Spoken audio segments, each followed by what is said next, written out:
Hello and welcome to a very, very special late if you're in England episode of Cinema Savvy News. It is myself, George, and I'm joined by Chris in a, as I've already said many times, late episode. We are covering some major, major, major breaking news, which was glorious. Just over an hour ago, we had confirmation that Colin Trevorrow has been removed as the director of Star Wars Episode 9, an untitled film. This day has been coming, Chris, hasn't it? Let's be honest. This day is long awaited. We've talked about it on the news before. Any Star Wars news that comes out, anything regarding directors and everything like that, we always come back to Colin Trevorrow. And it was just a matter of time, wasn't it? Ticking time bomb. But how they announced news, I mean, I don't know all the ins and outs of it. I was literally just sitting on my computer. I heard my Facebook video call go off, got my attention. And I don't think I've ever seen you so happy in my life. Maybe when you got like all that, Force Friday stuff, your pop vinyls came. I don't know, but this is huge. I mean, we know that Star Wars is good. They're going to get a new director on board, but all the reasons they're going to come out with is not going to be the reasons that we know. We know that they've had second thoughts on this based on his track record of at least his recent film that came out. Yeah, so what we'll do, we haven't got a structure, but I'm going to kind of just go into the official, because there's things coming out now all over the internet, but the official Lucasfilm statement on StarWars.com, if you couldn't find a more legitimate sources, Lucasfilm and Colin Trevorrow have mutually chosen to part ways on Star Wars Episode 9. Colin has been a wonderful collaborator throughout the development process, but we've all come to the conclusion that our visions for the project differ. We wish Colin the best, and we'll be sharing more information about the film soon. Key word, our visions for the project differ. Even better word, we have all come to the conclusion. I believe that means Colin himself, as well as Kathleen. JJ's technically an executive producer. There's going to be a board at Disney. There's going to be high ups, a story group. I think, in all honesty, that this isn't a Han Solo. They haven't done it 3/4 of the way through filming. They've done this 4 months before filming starts. There's been a ton of script problems. But what Jack Thorne came in, I think in June, they announced that he was doing not a page-one rewrite, but he was doing an extensive rewrite. So I'm guessing it was more like they had the story in place, but not the actual scripts, which they've clearly had problems with. It's kind of everything is predicted. Like, I think every time you talk about him, didn't I do the whole ding ding ding that the capes are coming, whatever it is. Capes coming, yeah. Like, you just knew every time he was mentioned that it was inevitable. The Book of Henry, I think, maybe immortalized this decision by Disney. And the one thing I've got to think is the timing of this statement. They've done it 4 days after the merch went on sale for the new film, while everyone is in the middle of the Star Wars hype. They have very, very cleverly been able to sack a director. Yeah, just to sweeten the deal after Force Friday, just to top it all off. With the when they confirmed he was director, obviously, I think with J.J. Abrams, you can understand why they got him. Like, he's done like reboots before in the past, and he's sort of, although he's not an amazing director in my eyes, he's sort of like a solid, okay, average director, one that can sort of do a reboot. He knows his way around things like that, and he always wanted to direct a Star Wars movie. You look at Gareth Edwards, for example, did Godzilla, huge Star Wars fan, and he had that sense of scale. Maybe had a great pitch for the whole war movie angle, so they cast him. Originally, Phil Lord and Chris Miller, they've got that kind of screwball improvisation comedy kind of thing, which they wanted originally for Han Solo. You can see why they cast that. But with Colin Trevorrow, it felt very reactionary. Like, Jurassic World comes out, makes loads and loads of money, makes, Universal very, very happy. And to me, Disney just seemed very reactionary. Like, they just put all their chips on Trevorrow. Like, this guy's like rebooted the Jurassic Park franchise, made ridiculous amounts of money. Let's get him involved in Star Wars, and didn't have the foresight to see where his career would go. Kind of like Josh Trank, but they managed to nip that in the bud really quickly. And I haven't seen The Book of Henry, for example, this year. I know it's pretty much one of the most derided films that came out this year. I think it's about 22% on Rotten Tomatoes. I think that's definitely played a part in it, and maybe they just think, this guy hasn't got the caliber that we thought he would at this point. Yeah, and you've got to kind of look at their career paths. And exactly, Jurassic World, it was reactionary. I liked it at the time, but looking back, I was caught up in the hype, as many people were. There's no way Jurassic World 2 to make anywhere near as much as the first one. Very similar to Avatar, it was an event film. And obviously, he didn't do the sequel because he's doing Episode 9. The original, what was always said about Episode 9 was that not only, I believe originally when they announced Ryan Johnson for episode 8, they originally said he'd be writing 9. Writing 9 turned into pitching 9. Pitching 9 turned into I'm not attached to it at all. That's what he tweeted a couple of months ago. And you've got to kind of wonder if the more it went on, the more like he wanted to get away from being linked to Colin Trevorrow, or maybe Colin Trevorrow wanted to come in. So I don't want people telling me what to do. I want your basic Disney structure, your basic Star Wars ending, and let me write it, whatever. But this has been coming, and I don't think anyone's bothered in the sense of we're not 3 weeks at the end of filming. We're not a week before, shooting hasn't started yet. This has been a problem that people have been looking at for a while. And do I say fair play to Disney that, solve the problem before it gets worse? And it's not a situation to get worse. If it's just scripted shoots at the minute, I mean, they'll probably be building sets around now or planning, pre-productions clearly well underway. But Disney know what they've wanted to do with this story since J.J. Abrams sat down with Kathleen Kennedy and they did their trilogy. He's an executive producer. They knew how this would finish a couple of years ago, and it's more or less just getting the people in to get the plot points to that ending. Mm-hmm. And you've got to think, okay, like you said earlier, JJ is a very safe choice for episode 7, kind of the reboot king at the minute in form. And I know not episode 7's got its criticism, but in terms of reinventing a film, a franchise that's got 50% before episode 7, 50% of the fans hate 3 of the films, 50% love the other 3 films. It's almost in turmoil with each other, that they're always arguing, fighting. And this is episode 7, to a sense, like, even if people didn't like it, there were some good things to take from it, but it was a step in the right direction. I know some will disagree with that, but in the overview of the entire film itself, from a filmmaking standpoint, yeah, it's mostly narrative and character for me when it fell a bit short. But it's like it wasn't like, an abysmal script. There was no Jar Jar Binkses. There was nothing that major to distance an entire fan base at once, like the prequels eventually did. And I feel that JJ was safe. Ryan Johnson, who, I mean, if anyone's seen Looper, any Breaking Bad stuff, I think by even directing Breaking Bad, he's already coping with the pressure, because when he got to Ozymandias, that's probably one of the best episodes of the series, but that was the season finale when it was popular. And the way episode 8's gone, there's not been a single bad word about this film at all. And I know it hasn't come out yet, but every single time he's on stage, you can tell that these cast of characters, that they love him. You can tell that Kathleen Kennedy's impressed by him. You can tell that everyone at Lucasfilm absolutely adores him. The fact they let him bring his own camera onto set says a lot about a director's power. You've seen Ron Howard do that on Twitter now, and I feel that Ryan Johnson has been very safe this, but Trevorrow, there's been nothing pre-production. He's been kept himself very quiet. I know he's made the Book of Henry, and that arguably his passion project may have cost him his biggest project of his career. And if that's the case, so be it. But I mean, I'm in a situation where there's the final film in a Star Wars trilogy, and we've got an open reign of directors to choose from. Mm-hmm. It is kind of a telling thing, though, isn't it? Like, this is another director that's fall victim to Disney's sort of huge corporate gaze, and we don't know the entire story. Like, we're just guessing that because of his last film was a bit crap or very crap. I haven't seen it. They've kicked him off for that, but it could be that. I think that Disney always want a director that's willing to play ball. Like, not a yes man director, like they can bring their own ideas, but Disney have an agenda. They have a product that they want, and if you don't meet that, if you have other ideas, get them out of there. We'll find someone that can achieve that. J.J. Abrams, obviously solid director. He stayed on all the way through it. Ryan Johnson, the same. With Gareth Edwards, Phil Lord and Chris Miller. Now Trevorrow. Maybe they wanted to do some new things and Disney weren't having it. I know you said like they've got the whole trilogy planned out, but is it a safe trilogy? Did Trevorrow want to take some chances maybe, and Disney weren't having it and wanted to like get it nipped in the bud now? Unlike what they did with Phil Lord and Chris Miller, which, to be honest, that Han Solo film's a complete mess. Maybe Ron Howard can salvage it at this point. I don't know. We won't know the entire story because Disney have top men working on it. They probably like shred all their files, their email exchanges, everything like that. Don't know. Food for thought. We don't really know the whole story though. But it's true though. It's another one, or add it to the list. The kill list of areas like Kathleen Kennedy of every director she's got rid of.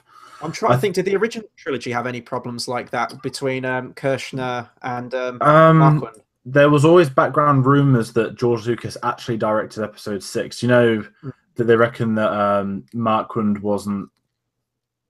They do a lot of research, but it's a really weird one because people say that Lucas was there in the background pulling the strings the entirety of episode 6's filming, whereas Kirshner, Lucas was there, but he left him to it. So there's always been that they reckon Lucas actually directed episode 6. Mm-hmm. Obviously, I guess the closest drama you had of the original trilogy was that Spielberg was meant to direct episode 6, but the whole Directors Guild of America bravado meant that he couldn't.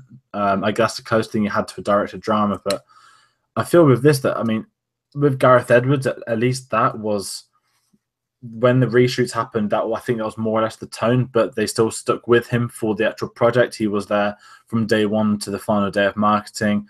He had a big input, and you can tell that although he might not have been there for the reshoots or been commanding the reshoots, you can tell that he was still there in post. He was still there. They were following his story, if that makes sense. Whereas obviously what's happened right now with Phil Lord and Chris Miller, the Ron Howard stuff, in all honesty, that's just a catastrophe. And I'm very intrigued to see how that. I'm more intrigued than excited for that film because I do think it's going to be a mess. But I think Ron Howard is a very safe choice to fix it. And I really hope he does. Even this week, they've added like Paul Bettany to the cast to replace Michael K. Williams, which it's a solid choice. I've never seen him in an awful performance, but I'm not concerned. But I feel with this that Disney are going to pull a rabbit out of a hat, and just who he gets director, I think, is going to be Rian Johnson or J.J. Abrams. I know they're the only two that have directed the other ones, but at the minute, neither of them have a film coming out. Well, obviously, Rian Johnson's on episode 8, but in sense of no one's set there. JJ's obviously, Bad Robots all over TV. It's everywhere. It's got things left, right, center. But JJ himself is not directing anything. Rian Johnson's not got anything officially directing in the pipeline. And I feel that bringing one of these two on is not only the right choice for this trilogy, but the safest choice. And if they've been proven with Disney that there's not going to be any major background dramas to happen during the episode 9 filming, because the one thing Disney are probably thinking now, which has led to the sacking, is we can't have another Phil Lord and Chris Miller. Yeah. And I'd much rather they pull that trigger early on Colin Trevorrow than risk that and risk any delay to that. Yeah, but that begs the question, and we were kind of talking about this before we went live, who is going to direct it? I think at this point, Rian Johnson's probably the safest one. Kathleen Kennedy, from what we've seen, I mean, we've seen her talk about him before when we went to Celebration and things like that. It seems genuine when she says that she thinks this guy could be like the next Spielberg. It might be just, throwing light, blowing wind up his ass, whatever you want to call it. But it seems like she genuinely does believe in his vision for these Star Wars films. But would he want to do it? Would he want to go from this huge production of episode 8, then you've got all the press junkets and everything like that, the premiere, and then boom, immediately you're working on another Star Wars film, you're in the same universe. And yeah, you have different aliens, different planets, you can kind of shake up the creativity, but it's ultimately the same series. You've seen like Robert Zemeckis do like Back to the Future 2 and 3 back-to-back, Gore Verbinski with Pirates of the Caribbean 2 and 3, or Peter Jackson with the 3 Lord of the Rings films, but maybe we'll have a case like that. I don't know, but with Star Wars, like the original trilogy, regardless of what you say about George Lucas, I'd quite like 3 different directors, so you do have 3 unique visions of the same story. But I don't know. It depends how desperate they are to get a director on board. They might still have time to get one and get it all planned out, a director that knows what he wants to do with it and willing to come on the Star Wars thing. You mentioned Nolan. I don't think Nolan would jump onto a project like this with this much time. He wouldn't really have to put his stamp on it. We live and dream. Maybe there'll be a standalone Star Wars film one day where he'll direct. Oh, your pitch for earlier was too good, though. I feel that I would love 3 directors, but I'm at a stage now where the question is who, because even Kirshner, Rich, and Marquand, they weren't obvious choices. And, people get triggered when you say stuff like this, but back then you could get away with taking risks. In today, you can't. Social media, everything, like every movement being followed, people being tweeted. I mean, Rian Johnson, he's coped with this film so well. Even this morning, someone tweeted him abuse. Like, how can you?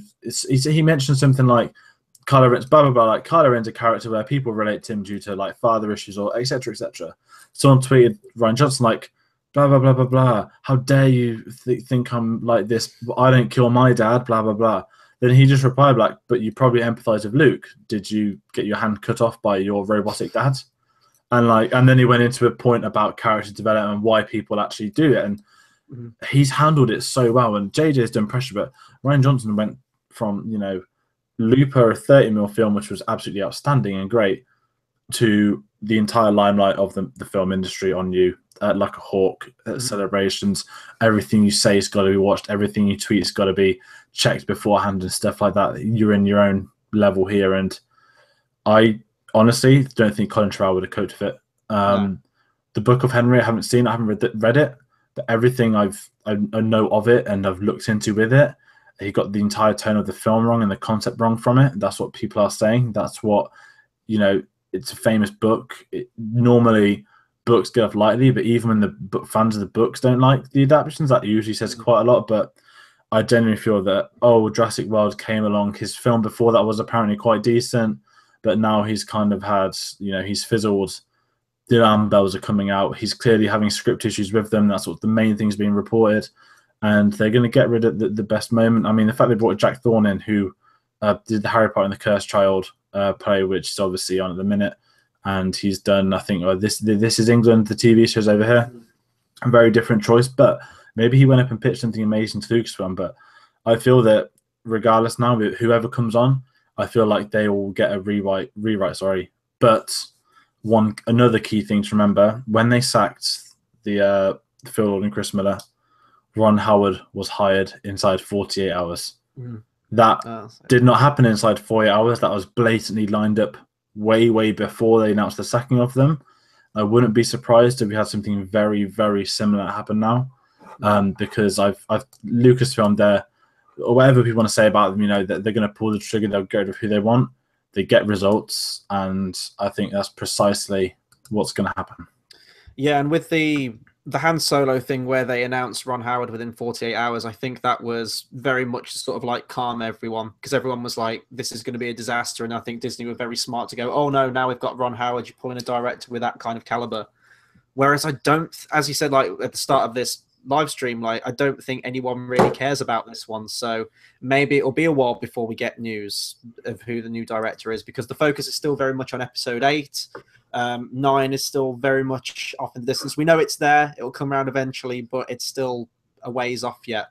So I think they can take the time with the news, in all honesty. But I don't know. We might get something in the next couple of days, and we might be able to report on it on our Thursday news show. Who knows? Yeah, and we're bound to get much more fallout by the time the next episode rolls around. People will be talking about things. I've already seen Jordan Vogt Roberts, who directed Kong's, done a gigantic paragraph for Colin Trevorrow, who he gets on really well with. There's going to be a lot of stuff coming out with this, but this is the 4th director in 6 Star Wars films to get sacked. It's the House of Mouse. I'm telling you, it's people have other names for the House of Mouse, which we definitely can't say, but I've seen that before. But at the end of the day, Kathleen Kennedy, you got to be called to be a queen, and she sits on perhaps the most powerful throne in cinema. Yeah, she's probably got like one of those Empress swivel chairs as well. Like in her age, she is becoming more and more Palpatine-esque. Can I say Colin that? Will I have angry feminists messaging in the comments? No, it's fine. You can just imagine like JJ and like Rian Johnson like dragging Colin Trevorrow into the room, chucking him on the floor. She just swivels around. It's absolute insanity just seeing how much stuff keeps happening with these Star Wars films. But at the end of the day, it just makes me more excited for Star Wars films. Just the dramas that go with them. Like even Episode 7, like that got, I think the biggest drama of that is it got delayed from like May till December. And I think they were still writing the script when they were on the set, weren't they? I don't think they had a finalized one completely. They had a bit of problems there, and then I think originally JJ turned it down, and then he decided to take it, and another name chuck in the hat, Matthew Vaughn, Kingsman comes out this month. He's going to be free. His song, I think, will do an amazing job, and he was originally in talks for Episode 7. So there are so many choices that Disney have to make, and at the end of the day, they've just got to go out there and make the right decision for it. Just quickly, Pablo Hidalgo, he said nothing on Twitter.